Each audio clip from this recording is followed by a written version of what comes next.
Pada masa kekhalifahan Utsman bin Affan, Islam telah tersebar luas. Banyak negeri telah masuk Islam. Dari Persia hingga Syam, dari Mesir hingga Khurasan. Umat Islam semakin beragam. Namun di antara keberagaman itu, mulai muncul perbedaan bacaan Al-Quran yang membuat sebagian kaum muslimin saling menyalahkan. Beberapa orang membaca dengan cara Quraisy, yang lain membaca dengan bacaan Hudzaifah. Ada pula yang membaca seperti Ubay bin Ka'ab. Perbedaan bacaan ini bukan karena kesalahan, tetapi karena Al-Quran diturunkan dengan berbagai dialek Arab. Namun sebagian umat yang baru masuk Islam tidak memahaminya. Mereka mulai berkata, bacaanmu salah. Dan yang lain berkata, bacaan kami yang benar. Fitnah pun mengancam, bukan karena musuh, tapi karena sesama muslim.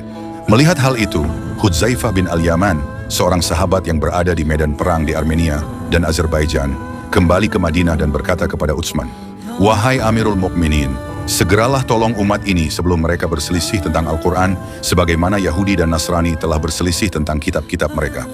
Utsman bin Affan terdiam. Ia memahami bahwa ini bukan perkara kecil.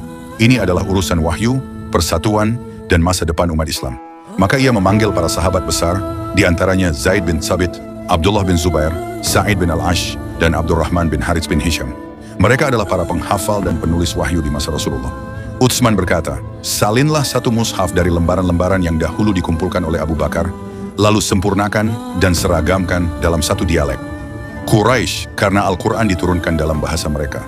Para sahabat menyambutnya dengan serius. Mereka menyalin mushaf yang asli dari Abu Bakar dengan penuh kehati-hatian hingga lahirlah satu naskah induk Al-Quran yang kemudian dikirim ke berbagai penjuru negeri seperti Kufah, Syam, Basrah, dan Makkah.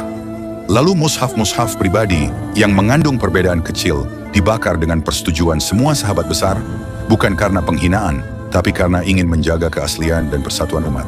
Sebagian orang mencela Utsman, tapi ia tidak marah, ia tidak membela diri, ia hanya berkata, aku tidak melakukan ini untuk diriku. Aku melakukannya agar umat Islam tidak saling menyalahkan kitab Tuhannya. Rasulullah pernah bersabda, sungguh orang paling pemalu dari umatku adalah Utsman. Dan di hari itu, si pemalu itu berdiri paling depan, menyatukan Al-Quran agar umat tidak terpecah. Utsman bin Affan tidak menciptakan ayat. Ia tidak menulis dari pikirannya. Ia hanya mengumpulkan wahyu yang telah diturunkan, lalu menjaga umat agar tetap di jalan yang satu. Ia menahan celaan, demi agar Al-Quran tetap menjadi cahaya, bukan sumber perpecahan. Hari ini ketika engkau membaca mushaf Al-Quran dengan bacaan yang satu, ingatlah, di belakangnya ada air mata, ada kebijaksanaan, dan ada keberanian Utsman bin Affan yang menjadikan dirinya sebagai perisai bagi Al-Quran.